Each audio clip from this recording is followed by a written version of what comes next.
সইতে পারবো না, কিন্তু কোরআন নাযিল হবে জমিনের উপরে জমিন না, আসমানের উপরে আসমান না, পাহাড়ের উপরে পাহাড় না, কিন্তু সেই নবী আমার নবী আপনার নবী দোজানের বাদশাকে তার শক্তির কোনো মিসাল দেওয়া যাবে না। জমিনের যা শক্তি, আসমানের যা শক্তি, চাঁদের যা শক্তি, আপনার সূর্যের যা শক্তি, যত রকমের শক্তি আছে সব থেকে আল্লাহ পাক শক্তি দান করেছেন বিশ্ব নবী মুহাম্মদুর রাসূলুল্লাহ সাল্লাল্লাহু আলাইহি ওয়াসাল্লামকে। সেই নবীর উপরে কোরআন নাযিল হয়েছে। একটু খুশি মনে বলি সুবহানাল্লাহ। তো আব্বাজান আমি ওদিকে যাচ্ছি না, আমার নবীর সঙ্গে কোনো মিসাল দেওয়া যাবে না, কোনো মিসাল নাই।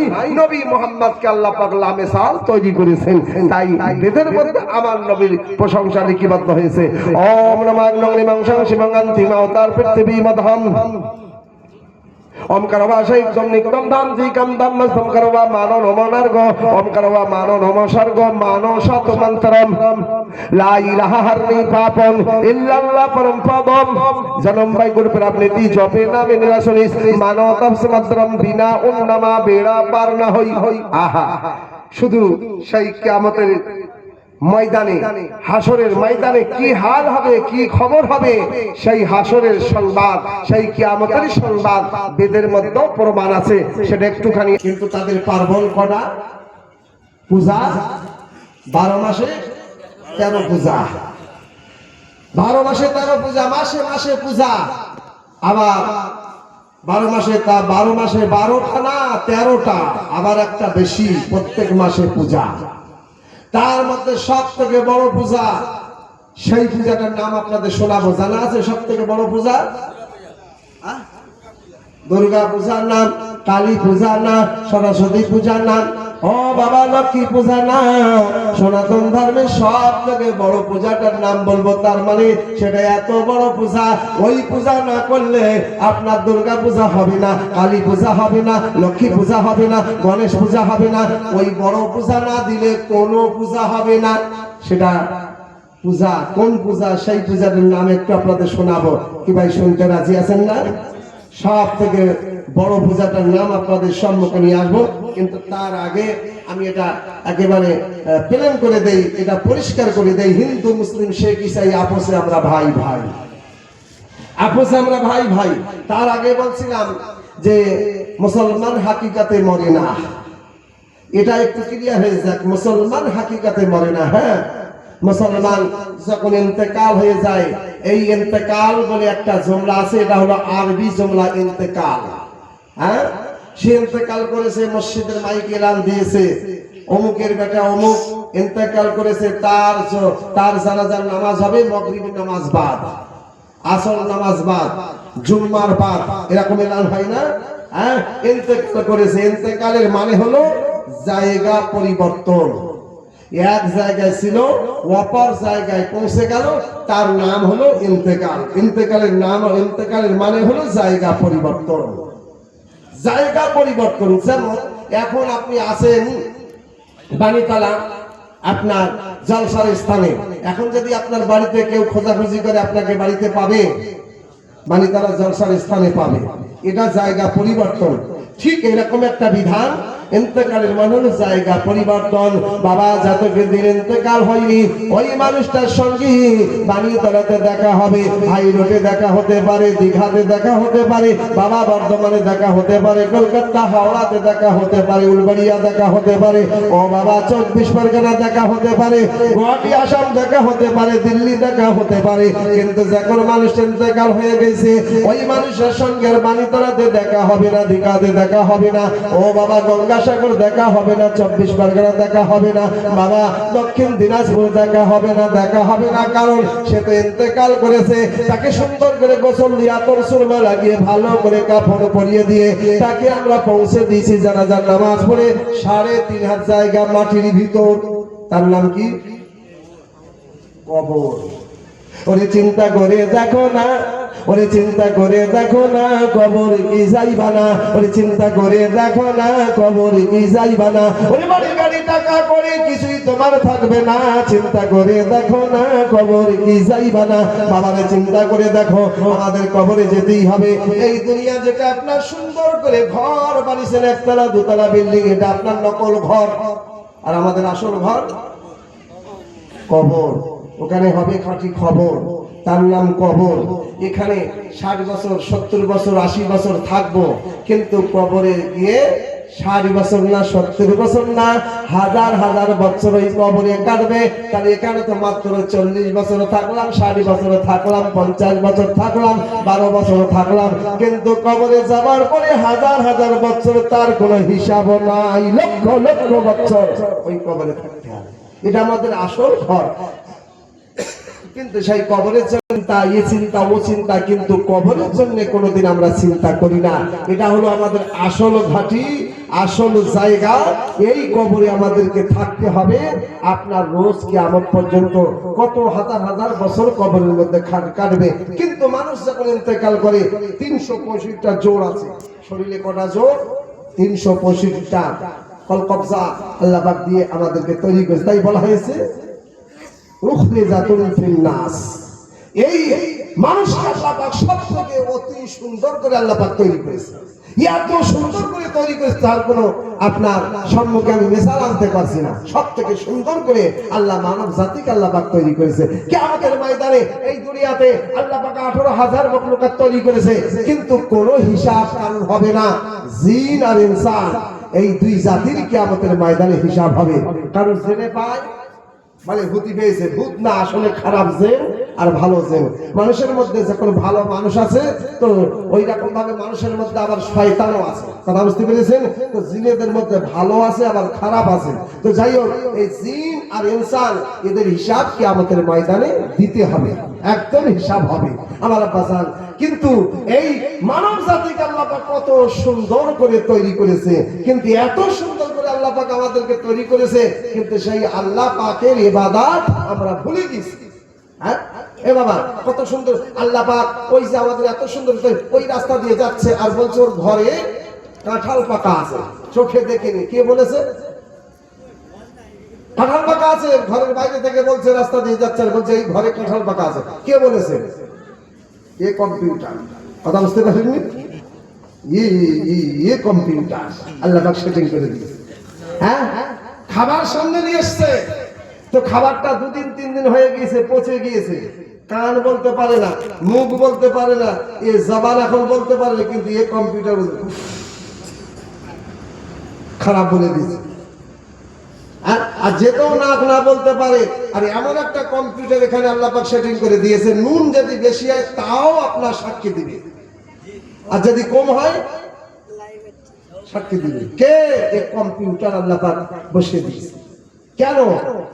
ভালো ভালো জিনিস সামনে আসবে, তার মধ্যে যদি খারাপ হয়ে যায়, তো সুন্দর করে আল্লাহ পাক সেটিং করেছে। নাক প্রথম আপনাকে বলবে ওর মধ্যে কি আছে না আছে, তার খরচে বলে দিবে।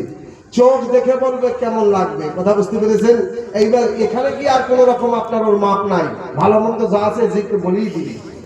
ভালো হলে ভেতরে প্রবেশ করাবে, আর ভালো যদি না হয় থো করে ফেলে দিবে। কারণ কি? ভালো খাবে বান্দা, ভালো থাকবে। এই ভালো থাকার কারণে বান্দা ভালো থেকে আল্লাহর ভালো ইবাদত করবে। একটু বলবেন না সুবহানাল্লাহ? কিন্তু আমরা যত ভালো থাকি তত দুনিয়ায় খারাপ জিনিসে আমরা লিপ্ত হয়ে যাই। কি ভাই ভুল বলতেছি নাকি? আমি ওদিকে আপনাকে নিয়ে যাচ্ছি না, গেলে তো অনেকটা সময় লেগে। কিন্তু এই কম্পিউটার আল্লাহ পাক সামনে না দে, যদি নাকটা আল্লাহ পেছনে তো সেটিং করে দিত, কেমন লাগতো? হ্যাঁ, আপনার এই নাকটা যদি সামনে না রেখে পিছনে যদি রাখতো, কত খারাপ লাগতো। কিন্তু আমার আল্লাহ কত সুন্দর করে আমাদেরকে তৈরি করেছে, শুকরিয়া আদায় করা যাবে না। একটু খুশি মনে নবীর হাদিসটা পালন করি, আলহামদুলিল্লাহি রাব্বিল আলামিন। আমার আব্বা আযান সামান্য করে নিয়ে আসি। কোরআন শরীফের ভিতরে এসেছে আল্লাহু আকবার, সুবহানাল্লাহ। ও সোনার চাঁদ মদিনাকে মুসলমান ভাই, আমরা মানব জাতি, ইয়া আইয়ুহান নাসু ইয়া আইয়ুহাল লাযিনা আমানু, তো অর্থাৎ আমানু যেখানে বলা আছে সেখানে খাস করে মুসলমান। আর ইয়া আইয়ুহান নাসু যখন কোরআন সংবাদ দিয়েছে, সেটা হিন্দু, মুসলিম, শেখ, ঈসাই, নাসারা, বৌদ্ধ, খ্রিস্টান, আমরা সকলেই মানব জাতি। ইয়া আইয়ুহান নাসু, এই দুনিয়ার ইনসান, অর্থাৎ হিন্দু ইনসান, মুসলমান ইনসান, নাসারা ইনসান, বৌদ্ধ, ইসলাম, খ্রিস্টান ইনসান, আমরা ইনসান মানে মানুষ। এই মানব জাতিকে আল্লাহ পাক কত সুন্দর করে ডাক দিয়েছেন। তাহলে আমরা মানুষ, তো হিন্দু ও মানুষ, নাসারা ও মানুষ, বৌদ্ধ ও মানুষ, খ্রিস্টান ও মানুষ, এই মানবের হালে, মানবের রূপে আমরা দুনিয়ার বুকে সমস্ত মানুষ, আমাদের সম্পদ, আমাদের রিশতা, আমাদের সম্পর্ক এক। হিন্দু মুসলিম শিখ ইসাই আপসে আমরা ভাই ভাই, আপসে আমরা ভাই ভাই, এর মধ্যে কোনো দুমত নাই। হিন্দু মুসলিম শিখ ইসাই আপসে আমরা ভাই ভাই। বলছিলাম আপনার যতদিন দুনিয়ার মুখে বেঁচে ছিল সর্ব জায়গায় দেখা হবে, ইন্তেকাল হওয়ার পরে আর দুনিয়াতে দেখা হবে না, কারণ তাকে আমরা পৌঁছে দিয়েছি মাটির ভিতরে কবর। ওম নমঃ আংনং মাংসং শিমং বিদায় হরণং, ওম নমঃ আংনং মাংসং শিমং জটাই মারণং, ওম নমঃ আংনং মাংসং শিমং সুগ্রী বাহনং। আমরা কত সুন্দর করে ইমাম সাহেব পাশে দাঁড়িয়ে থাকে, আপনার কবরের ভিতরে শুইয়ে দেওয়ার পরে তার আপনার উপরে যত রকম বাঁশ, যত রকম যা কিছু বিছাবার পরে আপনার ওই আপনার কবরের উপরে আমরা কত সুন্দর করে কোরআনের জুমলা দায়ী করি, বিসমিল্লাহির রহমানির রহিম। মিনিয়া খালাকুম ওয়া ফিয়া নুহীদুকুম ওয়া মিনিয়া নুখরিজুকুম তারাতান নুকরা। কোরআন শরীফের তিনটে আপনার জুমলা আদায় করি আর কবরের বুকে তিনবার করে মাটি রেখে দিলাম। এর তরজমা আপনাদের সম্মুখে নিয়ে আসবো। কবরে তিনবার করে মাটি দেওয়া হয়েছে। হ্যাঁ, আবার বেদ আপনার বলতেছে যখন আপনার মারা যায় তো মারার পরে চিতায় লাশের মুখে, লাশের গার্জন তিনবার করে তার মুখে আগুন দেয়। আমরা কবরে মাটি দেই কবার? ও বলছে 5 বার, 3 বার। ঠিক বলেছে, ছোট বাচ্চা এখনো জেগে আছে। হ্যাঁ, আমি তো চতুর্বেদী, বলছে 8 বেদী। কথা বুঝতে পেরেছেন? ওরাই একদিন ইসলামের খেদমত করবে। আমরা বাজান কবরে মাটি দেই আমরা 3 বার, আর চিতায় লাশের মুখে আগুন দেয় 3 বার। ওই আপনার চিতাটা ঘরে আল্লাহের গার্জন চিতার মুখে আগুন দেয় 3 বার। ওম নমঃ আংনং মাংসং শিমং বিদায় হরণং, ওম নমঃ আংনং মাংসং শিমং জটাই মরণং, ওম নমঃ আংনং মাংসং শিমং সুগ্রী বাহনং। 3 বার লাশের মুখে আগুন। কথা বুঝতে পেরেছেন? আচ্ছা, শরীয়তের 3 বিধান কিন্তু শেষ নাই। হ্যাঁ, আপনি পাক হলেন, 3টে ফরজ আদায় করতে হবে, তবে আপনি পাক হবেন। ফরজে এক বছরে করা ফরজ 3টা। আচ্ছা, 3টা ফরজ আদায় করবেন, আপনি পাক হবেন। পাক হওয়ার পরে আপনার শরীরে 3টা জিনিস, আপনার ওই নামাজ যেখানে পড়বো ওখানে 3টে জিনিস আপনার পাকের দরকার। কথা বুঝতে পেরেছেন? 3টে জিনিস আপনার দরকার আছে। বর্তমানে শরীর পাক হলো, হ্যাঁ, শরীরটা পাক হলো, তারপর যে জায়গাটায় নামাজ ওই জায়গাটা যেন পাক থাকে, তারপর আপনার রূপটা যেন কাবার দিকে হয়, মক্কার দিকে হয়। এখানেও 3টা। আচ্ছা, আর একটুখানি আগে বাড়ি। এইবারে আপনি সূরা ফাতিহা পড়লেন, আর সূরা মিলানের রুকুতে গেলেন, কমসে কম সুবহানা রাব্বিয়াল আযীম কয়বার? 3 বার। সেজদায় সুবহানা রাব্বিয়াল আলা 3 বার। আচ্ছা, এবার আপনার বাড়িতে একটা কুটুম এসেছে। কুটুম বোঝেন তো না? মেহমান, সবাই, জামাই, ভাগনা, মামু, নানা, হ্যাঁ, এরকম ভাবে আপনার বাড়িতে সবাই এসছে, মেহমান কুটুম। কদিন থাকবে? নবী বলছেন 3 দিন। আর 3 দিনের বেশি যদি থাকে তো বড় আপনার মানে বিপদ। হ্যাঁ, 3 দিন যদি থাকে তো সম্মান। প্রথম দিন আসবেন, সুন্দর করে তাকে পরোটা, ডিম ভাজা নাস্তা, সম্মান। তারপরের দিন আলু ভাজা, সাদা রুটি, কোয়ালিটি কমছে। তৃতীয় দিন ঘুগনি মুড়ি। চতুর্থ দিন পান্তা ভাত, খাবি খা না খাবি বাড়ি যা। কথা বুঝতে পারবেন? 3 দিন সম্মান। হ্যাঁ, বাবা, এই দাড়ি রাখার সম্পর্কে নিয়ম আছে। দাড়ি যখন 1 মুষ্টি হয়ে যাবে, এই মুঠার নিচে যদি দাড়ি লম্বা হয়ে যায়, এই দাড়ি যদি আপনার এই মুঠার নিচে চলে আসে, তাহলে এখান দিয়ে আপনি ছাড়তে পারতেন। আপনার এখান দিয়ে আপনার কাটার হুকুম আছে। আর বলছেন না দাড়ি বাড়ুক, দাড়ি তো সুন্নত, বাড়ুক। বাড়তে বাড়তে আপনি পেশাব করতে বসবেন, দাড়ি সামলাবেন না নুকরি লুঙ্গি সামলাবেন না পেশাব করবেন। কথা বুঝতে পারবেন? হ্যাঁ, সব কিছু শরীয়তের মধ্যে একটা বিধান আছে। 1 মুষ্টি হয়ে গেলে আপনাকে কেটে দিতে হবে। এই কাটা আপনার সুন্নত। 1 মুষ্টি পার হয়ে গেলে, 1 মুঠ পার হয়ে গেলে কাটতে হবে। আর বাজার ওদিকে যাচ্ছে না, গেলে অনেকটা সময় লেগে যায়। তবে সামান্য করে একটুখানি নিয়ে আসি। আমার বাজার সোনার চাঁদ মধুমাখা মুসলমান ভাই, এখন আপনাদের সম্মুখে আমি আনতে চাচ্ছিলাম যে শরীয়তের 3 বিধান শেষ নাই। হ্যাঁ, মসজিদে ইমাম সাহেব যেখানে খুতবা দেয়, মেম্বার রাসূল তার ধাপ করা 3টা। কারণ কি বলতে গেলে তো টাইম লাগে, অনেক টাইম লাগে, কিন্তু ওদিকে যাচ্ছি না। শরীয়তের 3 বিধান। আচ্ছা, সনাতন ধর্মে বিয়ে পড়ায়, আর আমরাও বিয়ে করি, বিয়ে মাওলানা পড়ায়, বিয়ে পড়ায় না? আচ্ছা, বিয়ে যখন পড়ায় কই ছেলে বা মেয়ে কবুল কয়বার? 3 বার। ওই দেখো ছোট্ট ছেলে বলছে এখন থেকে ট্রেনিং দেই, বিয়েতে একদিন আমাকে করতেই হবে। বিয়েতে কবুল 3 বার। হ্যাঁ, সনাতন ধর্মেও আপনার 3 বার। সেটা একটুখানি আপনাদের সম্মুখে নিয়ে আসবো। সনাতন ধর্মে কেমন করে বিয়ে পড়ায় শোনাবো, কি ভাই শুনতে রাজি আছেন? একটু হাত তুলে বলে দেন কারা কারা নারাজ। ওরা বলছে আমাদের বিয়ে শুনবো, ওদের বিয়ে শুনে কি করবো? না না, ওরা কোন কথা না। সনাতন ধর্মে বিয়ে পড়ায়, আমরা বিয়েতে কবুল করি 3 বার। ছেলেটাও বলে মাইনে কবুল কিয়া, মাইনে কবুল কিয়া। মেয়েটাও বলে মাইনে কবুল কিয়া, মাইনে কবুল কিয়া, মাইনে কবুল কিয়া। আগে পিছে অনেক কথা আছে, কিন্তু কবুল 3 বার। সনাতন ধর্মে বিয়ে পড়ায় 1 বার না 2 বার না 3 বার, 3 বার করে মন্ত্র পড়ে ওই আপনার ছেলে আর মেয়ে তাদের কানে 3 বার করে মন্ত্র পড়ে ফুঁক দেয়, বিয়ের মন্ত্র। ওম নমঃ নমঃ শিবং শিবং মানবতার সমত্রম বিনা উন্নমা বেড়া পার নাই। ওম নমঃ নমঃ শিবং মানবতার সমত্রম বিনা উন্নমা বেড়া পার। ওম নমঃ নমঃ শিবং মানবতার সমত্রম বিনা উন্নমা বেড়া পার নাই। 3 বার করে কানে ফুঁক দিয়েছে। আচ্ছা, এখন আপনারা ফয়সালা করেন, ভাই আপনার মুখে আগুন 3 বার আর কানে ফুঁক 3 বার, অর্থাৎ আপনার মুখের মন্ত্রটা শুনবেন না কানেরটা শুনবেন, দুটার মধ্যে কোনটা শুনবেন, মুখেরটা না কানেরটা? হ্যাঁ, কেউ বলে কানেরটা, কেউ বলে মুখেরটা, কেউ বলে দুটাই। তার মানে আমি চতুর্বেদী ও 12 বেদী। আচ্ছা, যাই হোক, খুব সুন্দর লাগছে আপনাদের মহল, কিন্তু আপনারা শুনতে রাজি আছেন। আপনাদের মহল দেখে আমার খুব ভালো লাগছে। আমি এখানে আসার পরে কমিটির এখলাক মহব্বত ব্যবহার যতটুকু আমি পেলাম, আমি আব্দুল্লাহ চতুর্বেদী বড় খুশিতে মুগ্ধ হয়েছি। আমি তো খুশি, আপনারা সবাই খুশি তো? একটু হাত তুলে বলেন কারা কারা না খুশি। এরা বলছে না না না, আপনাদের যে হাতটা সাক্ষী দিয়েছেন অতি মায়ের হাত, অতি মহব্বতের হাত, আমি ওদিকে যেতে চাচ্ছি না। আব্বা জান সোনার চাঁদ মধুমাখা মুসলমান ভাই, একটুখানি আপনাদের সম্মুখে নিয়ে আসি এক জলসায়। আল্লাহু আকবার, নানার নাতি পৌঁছে গেছে জলসা শুনতে। বিসমিল্লাহির রহমানির রহিম। قال رسول الله صلى الله عليه وسلم المسلم من سلم المسلمون بيده ولسانه। বুখারী শরীফের হাদিস, প্রথম খণ্ড।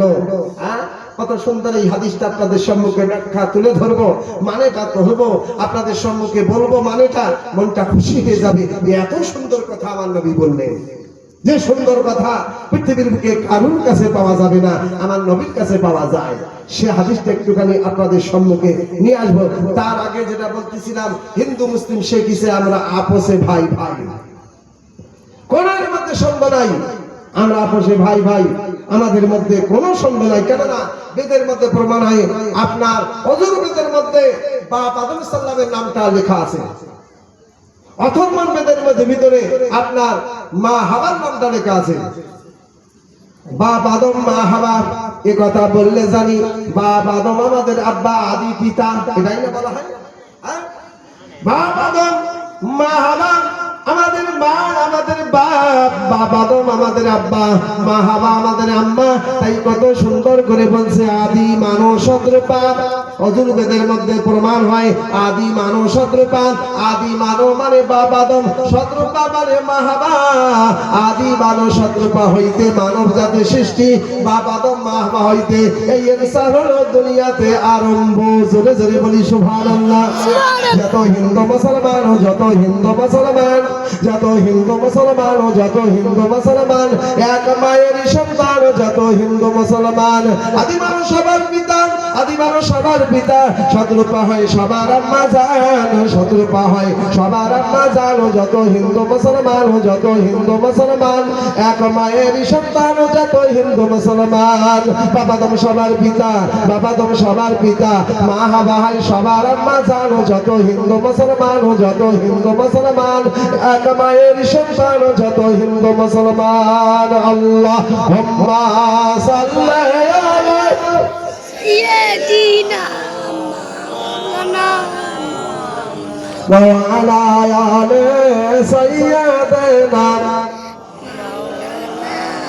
আমার আব্বা জান একটুখানি আপনাদের সম্মুখে নিয়ে আসি, তাহলে আমাদের আদি পিতা হিন্দুর যে পিতা, মুসলমানের সেই পিতা, হিন্দুর যে মা, মুসলমানদের সে মা, তিনি হলেন মা হাওয়া আলাইহিস সালাম। শতরূপা বাবা আদম সবারই আব্বা। তাহলে এখানে প্রমাণ হলো হিন্দু মুসলিম শেখ ইসাই সকলের আব্বা বাপ আদম, সকলেরই মা শতরূপা, সকলেরই মা মা হাওয়া। তাহলে এখানে বোঝা গেল হিন্দু মুসলিম শেখ ইসাই আমাদের সম্পদ এক, আমাদের রিস্তা এক, আমাদের এই মানব জাতির হিসাবে আমরা সকলেই ভাই ভাই, আমাদের মালিক এক, একম ব্রাহ্মণ। কুল হুয়াল্লাহু আহাদ। আমার আব্বা জান প্রমাণ আমার আল্লাহ পাক আমার নবীর কাছে পাঠিয়ে দিলেন, যা ও মুহাম্মদ বলে দাও তোমাদের প্রতিপালক তোমাদের রব হলো কুল হুয়াল্লাহু আহাদ, তোমাদের আল্লাহ তোমাদের প্রতিপালক হলো এক। সনাতন ধর্ম প্রমাণ করলো একম ব্রহ্ম, তোমাদের মালিক হলো এক, এর মধ্যে কোনো সন্দেহ নাই। তা যদি না হতো, মুসলমান আলু লাগিয়েছে, হিন্দু আলু লাগিয়েছে, বৈদ্য আলু লাগিয়েছে, এই খ্রিস্টান আলু লাগিয়েছে, এই তো আলু লাগাল হলো, মুসলমান লাগিয়েছে, হিন্দু লাগিয়েছে। যদি মুসলমানদের মালিক আর হিন্দুর মালিক যদি আলাদা হতো, আমাদের পূর্ব যদি আলাদা হতো, তো মুসলমানদের আলু হতো সাদা আর হিন্দুর আলু হতো লাল। এরকম হয় কি না? হ্যাঁ, যদি কিনা মালিক দুটা হতো, মুসলমানদের ধান গোল হতো, হিন্দুদের ধান লম্বা হতো। এরকম হয় কি না? আমার আব্বা জান যদি মালিক দুটা হতো, মুসলমানদের টমেটো আপনার খাট্টা হতো, হিন্দুর টমেটো মিষ্টি হতো। এরকম হয় কি? তাহলে প্রমাণ কি হলো?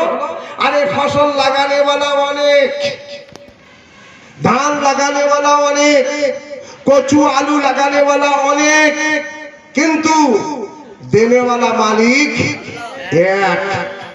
মুসলমানের যেমন হলো ফসল, হিন্দুরও তেমন হলো ফসল। যদি আমাদের মালিক দুটা হতো, তাহলে আমাদের ফসল নিশ্চয়ই দু রকম হতো। এখানে প্রমাণ হয়ে গিয়েছে, আর কোনো দ্বন্দ্ব হবে না, আর কোনো লড়াই হবে না, আর কোনো ঝগড়া হবে না, আর কোনো রকম প্রতিশোধ নেওয়া যাবে না। তোদের মালিক এক আলাদা, আমাদের মালিক আলাদা, আমাদের রব আলাদা, তোদের রব আলাদা, এটা না।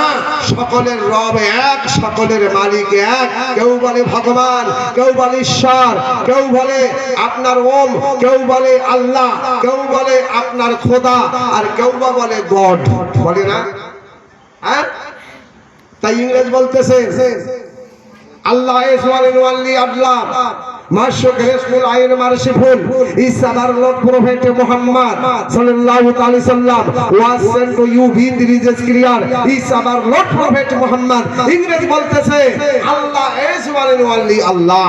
আমি ইংরেজ বলতে পারতাম, যেদিন আমি ইংরেজ ইসলামের হাকিকত জানলাম, বুঝলাম, আমি দীর্ঘদিন 6 বছর ধরে ইসলামের সঙ্গে মোকাবেলা করে আমার ব্রেন ফেল হয়ে গেল, আমি ইসলামের মধ্যে দাখিল হয়ে গেলাম। একটু বলবেন না? ইংরেজ এত বড় ব্রেনওয়ালা, এত বড় বুদ্ধিমানওয়ালা, কিন্তু সে আজকে কলমা পড়ে ইসলামের মধ্যে দাখিল হয়েছে।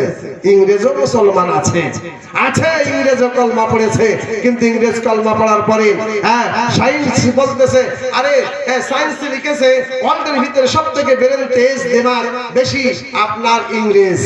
আমি বললাম না, সায়েন্স তোমার গবেষণা ভুল, তোমার আলোচনা ইংরেজের পক্ষে গলত। তার প্রমাণ কোরআন, কোরআনের শরীফের ভিতরে এসেছে, কোরআন শরীফের ভিতরে এসেছে কুনতুম খায়রা উম্মতি, সব থেকে অতি উত্তম হলো উম্মতে মুহাম্মাদি। একটু বলবেন না সুবহানাল্লাহ? কোরআন এসেছে সব থেকে অতি উত্তম উম্মতে মুহাম্মাদি। আমরা উম্মতে মুহাম্মাদি, আমরা মুসলমান উম্মতে মুহাম্মাদি। তাহলে কোরআন যখন ফয়সালা দিয়েছে সব থেকে অতি উত্তম উম্মতে মুহাম্মাদি, তাহলে আমাদের সব থেকে অতি উত্তম ব্রেন সব থেকে বেশি তেজ। একটু বলবেন না? হ্যাঁ হ্যাঁ হ্যাঁ। আমার আব্বা জান, কাল কিয়ামতের ময়দানে লক্ষ লক্ষ আরব আরব কোটি কোটি আপনার সেখানে মানুষ হবে। মুসার উম্মত, ঈসার উম্মত, দাউদ নবীর উম্মত, সমস্ত উম্মতে জমা হয়ে যাবে। নবী বললেন, আল্লাহ গো, এত ভিড়ের মধ্যে আমার উম্মতে মুহাম্মাদীকে কেমন করে চিনবো? আল্লাহ পাক বলেন, ও আমার হাবিবুল্লাহ, যারা তোমার খাঁটি উম্মতে মুহাম্মাদী হবে তাদেরকে চিনতে লাগে না, তারা দূর থেকে চেনা যাবে তোমার উম্মতে মুহাম্মাদী। একটু বলবেন না সুবহানাল্লাহ? কাল কিয়ামতের ময়দানে উম্মতে মুহাম্মাদীকে চেনা যাবে। উম্মতে মুহাম্মাদীর শরীর থেকে 8টা অংশ থেকে আপনার নূরের বাতি জ্বলবে, চমচম করবে। 8টা জায়গা থেকে, 8 জায়গা থেকে। সেটা কোন কোন জায়গায় একটু শোনেন, সময় তো বেশি নাই। 8 জায়গা থেকে উম্মতে মুহাম্মাদীর আপনার চেনা যাবে। 8 জায়গা থেকে নূরের বাতি আপনার জ্বলবে, চমচম করবে, দূর থেকে চেনা যাবে। সব থেকে বেশি লাইট হবে, একটা লাইট বেশি হবে আমার আব্বা জান। তারপরে আপনার লাইট গুলো নিম্ন থাকবে, আর একটা লাইট সব থেকে বেশি হবে। ক জায়গা? 8 জায়গায় লাইট হবে। আচ্ছা, আমরা যে সেজদা দেই, তো সেজদায় শরীরের কটা অংশ লাগে? হ্যাঁ, শরীরের 8টা অংশ মাটিতে লাগে। 5 ওয়াক্ত নামাজ পড়লেও মাটিতে লাগবে। আপনার ওই ঈদের নামাজ, বকরিদের নামাজ, আপনার জুম্মার নামাজ, নফল নামাজ, ফরজ নামাজ, ওয়াজিব নামাজ, বেতের নামাজ, তারাবি নামাজ, যত নামাজ পড়ি শরীরের 8টা অংশ মাটিতে লাগে। এই মাটিতে যে 8টা অংশ লাগে, আল্লাহর রাস্তায় যে শরীরের 8টা অংশ মাটিতে লাগে, এই 8টা অংশ দিয়ে কাল কিয়ামতের ময়দানে লাইটের ফোকাস মারবে। একটু বলবেন না? দূর থেকে চেনা যাবে এরা উম্মতে মুহাম্মাদী। যারা নামাজ পড়েনি লাইট কোথায় পাবে? যারা নামাজ পড়েনি তারা কোথায় পাবে? যারা আপনার পুরো 30টা রোজা রেখেছে, 30টা আপনার তারাবি নামাজ আদায় করেছে, তাদের জন্য তো নবী বলেছেন ঈদের নামাজ। কথা বুঝছেন? হ্যাঁ, তাদের জন্য ঈদের নামাজ। কিন্তু একটাও রোজা রাখিনি, একটাও তারাবি পড়িনি। আর ইফতারের সময় নকল সাইনবোর্ড। ইফতারের সময় যেই মুয়াজ্জিন আযান দিয়েছে আর 10 মিনিট টাইম আছে, বাবার এতটা লম্বা সাইনবোর্ড, দাঁতন রোজার সাইনবোর্ড বার করে রোজা ইফতার করেছে। আমার আব্বা জানো দিকে যাচ্ছি না, ঈদগার ময়দানে ও যখন গিয়ে দাঁড়িয়েছে, বাপরে, সবার থেকে দামি জামা, আর সবার থেকে ভালো টুপি, সবার থেকে সুন্দর আপনার ওই ভালো সেন্ট আপনার আতর লাগিয়েছে, আর সবার আগের সামনের কাতারে গিয়ে বসেছে ঈদের ময়দানে। আচ্ছা বলেন তো, বুঝতে তো পারে এ তো ঈদ।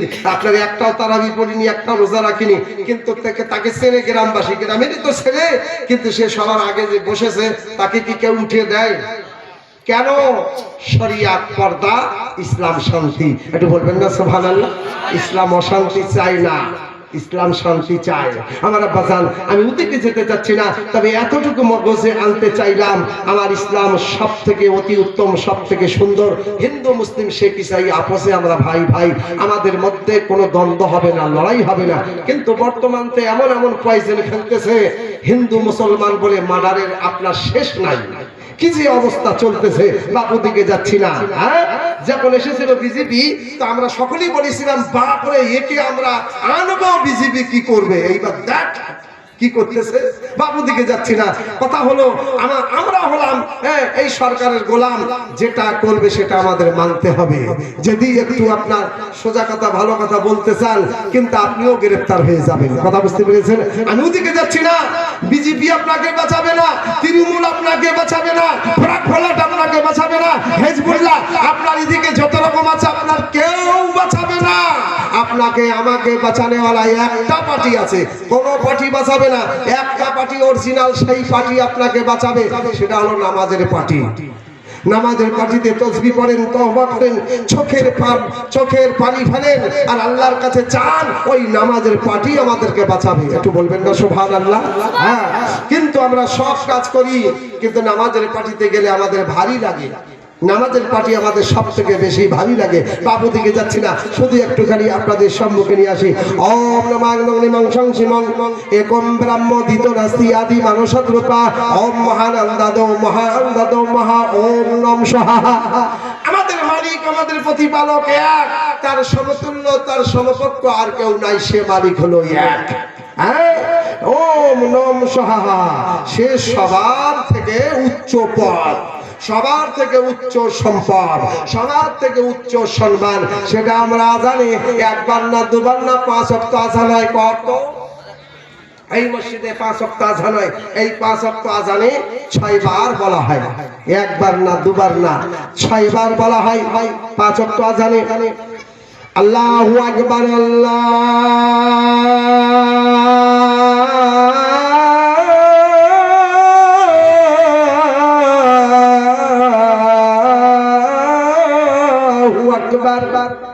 আপনারা ক্লান্ত হয়ে গেছেন নাকি? কষ্ট পাইতেছেন মনে হয়।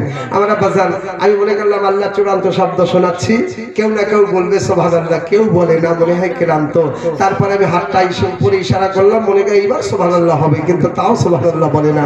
আমরা বাজান, যোগাযোগ যদি কোনো দিন করেন, এই নম্বরে যোগাযোগ হবে। আলহামদুলিল্লাহ, আজকে আপনাদের সম্মুখে হয়তো আলোচনা ভরপুর আগে বাড়তে পারছি না, আমার পরেও একটা ভালো সুন্দর বক্তা আছে, তিনি আপনাদের সম্মুখে এই মাত্র আসবেন। আমরা বাজান, এই নম্বরে কোনোদিন যোগাযোগ করবেন।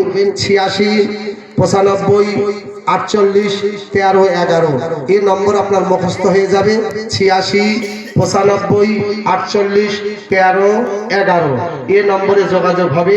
আর একটা নম্বর 7551018143 এই নম্বরে যোগাযোগ হবে। বাবার দিকে যাচ্ছি না, গেলে অনেকটা সময় লেগে যায়। আমাদের মালিক এক, তার প্রমাণ দিলাম। এইবারে তার যুক্তি আপনাদের ব্রেনে ঢুকেছে। যত রকমের যা কিছু আমরা ফসল করি, লাগাই, কিন্তু লাগানেওয়ালা অনেক আর দেনেওয়ালা মালিক। হিন্দুরও সেই মালিক, মুসলমানও সেই মালিক, বৌদ্ধরও সেই মালিক, খ্রিস্টানও সেই মালিক।